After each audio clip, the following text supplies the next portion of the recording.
Bienvenida, bienvenido. Hoy vamos a meternos con un tema que, bueno, usamos a cada instante, pero que igual no le damos muchas vueltas. La memoria. Tenemos aquí unos cuantos apuntes, algunos estudios sobre su psicología. Y es que, ¿a quién no le ha pasado, eh? Eso de frustrarse por olvidar un nombre o ¿dónde has dejado las llaves? Típico. Totalmente. Parece algo sin más, pero es que Sí. es fundamental. Sí, y con el envejecimiento de la población y todo eso, pues Se ve más claro lo vital que es. claro. Así que hoy la idea es, bueno, intentar entender un poco mejor qué es la memoria, por qué la necesitamos tanto y cómo la ciencia intenta estudiarla, porque es un proceso alucinante del que solo nos acordamos, irónicamente, cuando falla. Exacto. Coloquialmente decimos tengo buena memoria, mala memoria, pero es muchísimo más. No es solo guardar y sacar información, como un cajón. No. Ya, autores como Ruiz Vargas, por ejemplo, ya hace tiempo hablaban de un sistema de procesamiento muy activo, o sea, que codifica, almacena, sí, pero también construye. Construye y reconstruye la información. Ah, o sea que no es solo guardar. No, no. Y otros como Pollán y Fiz añaden más cosas, que nos permite revivir el pasado, claro, pero también aprender, adaptarnos. Define quiénes somos, nuestra identidad. Incluso potencia la creatividad. Y algo clave, no es la memoria en singular, son varios sistemas, varios distintos, especializados. Interesante eso de los sistemas. Sí, y está súper ligada al aprendizaje, claro, y a nuestra identidad, a lo que somos, a esa historia personal que vamos construyendo. Hay una cita famosa de Buñuel que decía algo como que hasta que no empiezas a perder la memoria no te das cuenta de que es toda tu vida. ¿Cuál dirías que es su función principal, la más básica? Pues mira, según Ruiz Vargas, la función primordial es guiarnos, guiar nuestra conducta para adaptarnos, para responder bien a situaciones nuevas, complejas. Necesitas tirar de lo aprendido, de lo vivido. Claro, para no empezar de cero cada vez. Eso es. Y fíjate, los casos clínicos lo ilustran, bueno, de forma tremenda. Y nos enseñan justo eso, que hay distintos sistemas. A ver, cuenta. Por ejemplo, el caso de Clive Waring. Era un músico británico, muy conocido. Tuvo una encefalitis, una infección cerebral, y le provocó una amnesia brutal. ¿Qué le pasó exactamente? Pues que solo recordaba los últimos segundos. Literalmente, vivía en un presente continuo, una especie de despertar constante. No podía ni seguir una conversación, ni leer un libro, porque olvidaba el principio de la frase. ¡Qué angustia! Terrible. Pero, y aquí viene lo fascinante, su memoria musical estaba intacta. Podía tocar el piano, dirigir una orquesta, leer partituras. Perfectamente. Claro, esto sugiere que esa memoria para las habilidades, la que llamamos procedimental, bueno, pues seguía ahí, funcionando, separada de la otra memoria, la de los hechos, la episódica, que estaba destrozada. Vaya. Y luego está el caso HM, que es quizá el más famoso de la neurociencia. Sí, ese me suena. Lo operaron de epilepsia, ¿no? Exacto.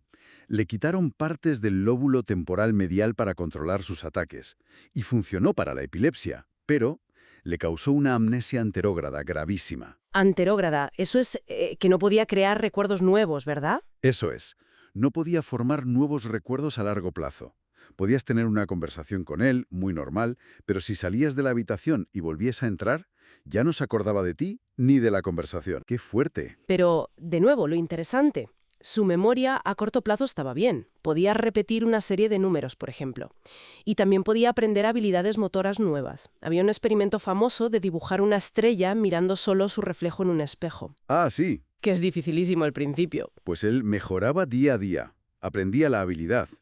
Pero, cada día que le ponían la tarea, él decía que era la primera vez que la hacía. No tenía recuerdo de haberla aprendido. Es increíble cómo estos casos muestran las piezas, ¿no? Que la memoria no es una sola cosa. Exacto. Dejan clarísimo que hay distintos tipos. A corto plazo, a largo plazo, la declarativa, hechos, eventos, la no declarativa o procedimental, habilidades. Y que dependen de zonas del cerebro diferentes. ¿Vale? Y si es algo tan interno, tan complejo, ¿cómo se las arreglan los científicos para estudiarlo? Porque no puedes abrir la cabeza y ver un recuerdo. Pues se aborda desde muchos ángulos, ¿sabes? Está la neuropsicología, que estudia justo eso, los efectos de las lesiones cerebrales, como en HM o Waring. Y ahora con la neuroimagen, pues se puede ver qué áreas se activan. ¿Resonancias y eso? Sí, resonancia funcional, PET. También hay estudios con fármacos para ver cómo afectan ciertas sustancias a la memoria. Pero la fuente principal, hoy por hoy, son los experimentos en laboratorio. Tipo... Pues se diseñan tareas específicas de memoria. Se manipulan variables, el tipo de material, el tiempo de espera, las instrucciones, y se mide cómo recuerda la gente, de forma muy controlada. Entiendo. Y luego está la psicología comparada, estudiando la memoria en animales o los estudios ontogenéticos, que ven cómo cambia la memoria a lo largo de la vida, desde niños hasta mayores. Se intenta entender en varios niveles.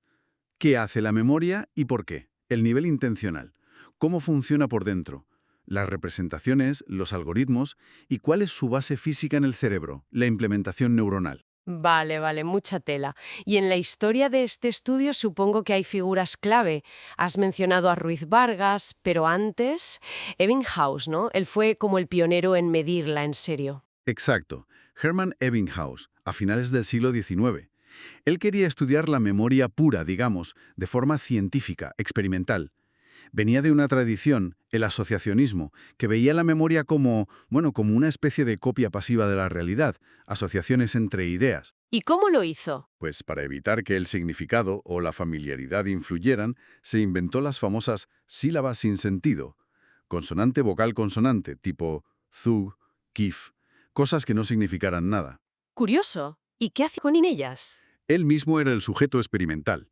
Se aprendía listas de estas sílabas y desarrolló el método de los ahorros. Medía cuánto tiempo tardaba en aprender una lista perfectamente. Luego dejaba pasar un tiempo, horas, días, y medía cuánto tardaba en reaprenderla. Ajá. La diferencia entre el primer aprendizaje y el reaprendizaje era el ahorro, o sea, lo que la memoria había retenido. Y así describió la famosa curva del olvido. Que olvidamos más al principio, ¿no? Eso es. El olvido es muy rápido justo después de aprender, pero luego se va haciendo más lento. Y casi nunca es total, siempre queda algo. Siempre hay ahorro, aunque no seamos conscientes. Estableció las fases típicas de un experimento de memoria. Aprendizaje, un intervalo de demora, la prueba de recuerdo y el reaprendizaje. Muy metódico. Pero tiene una pega, ¿no? Sí, la gran crítica es la falta de validez ecológica. Es decir, hasta qué punto recordar sílabas sin sentido en un laboratorio se parece a cómo recordamos cosas importantes en nuestra vida diaria. Probablemente poco. Claro. Y aquí es donde entra el otro gran nombre, supongo, Bartlett, que tenía una idea muy distinta. Justo. Sir Frederick Bartlett, unas décadas después, en los años 30 del siglo XX, él cambió totalmente el enfoque. Venía más de la tradición cognitivista, aunque aún no se llamara así. Para él, la memoria no era una copia pasiva, era un proceso activo y sobre todo reconstructivo. Reconstructivo. ¿Qué quiere decir eso? Pues que no sacamos un recuerdo intacto del almacén, sino que lo volvemos a construir cada vez que recordamos. Y en esa reconstrucción influye todo, lo que ya sabemos, nuestras expectativas, nuestras actitudes, nuestra cultura, lo que él llamó nuestros esquemas mentales. Como plantillas que tenemos para entender las cosas. Exacto, como marcos de conocimiento. Y claro, para estudiar esto no usó sílabas sin sentido. Usó material complejo, con significado, cuentos populares de otras culturas. Famoso es el de La Guerra de los Fantasmas, dibujos. ¿Y qué observó? Pues utilizó métodos como la reproducción repetida. La misma persona contaba la historia varias veces a lo largo del tiempo. O la reproducción serial. Una persona se la contaba a otra, esta otra, como el juego del teléfono escacharrado. Y vio que los recuerdos no eran copias fieles, ni mucho menos. Se deformaban. Muchísimo. Las versiones recordadas eran más cortas, se omitían detalles que no encajaban o parecían ilógicos para el sujeto, se transformaban elementos extraños en cosas más familiares y en general se distorsionaba la historia para que encajara mejor con los propios esquemas culturales y personales del que recordaba. La gente tendía a hacer la historia más coherente y convencional para ellos. O sea que, según Bartlett, nuestros recuerdos son más bien una versión editada y adaptada de los hechos, una interpretación. Básicamente, sí.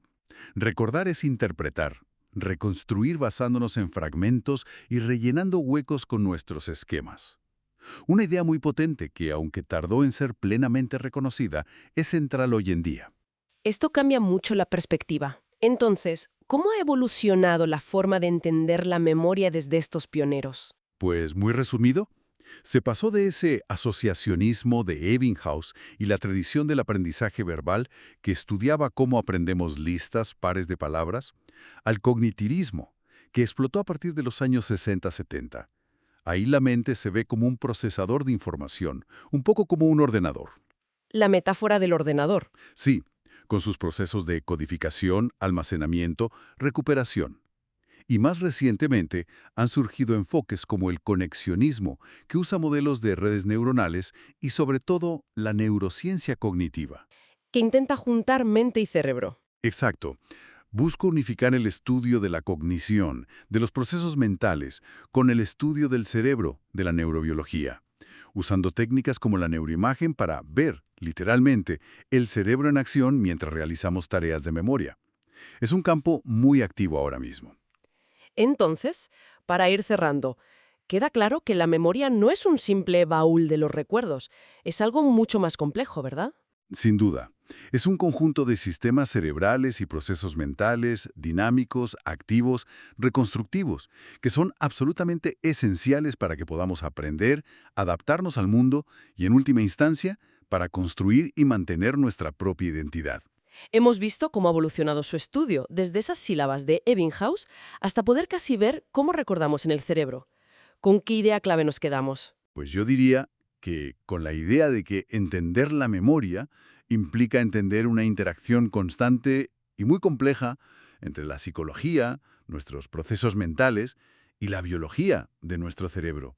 La investigación actual, sobre todo en neurociencia cognitiva, sigue intentando mapear esos sistemas y procesos. Y cada vez tenemos más claro que lo que recordamos es, en gran medida, una construcción, una versión filtrada por quiénes somos.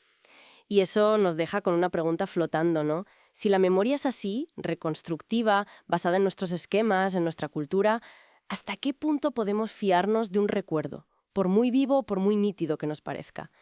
¿Cuánto hay de reflejo fiel del pasado y cuánto de reconstrucción actual? Da para pensar, desde luego, sobre nuestra propia historia personal.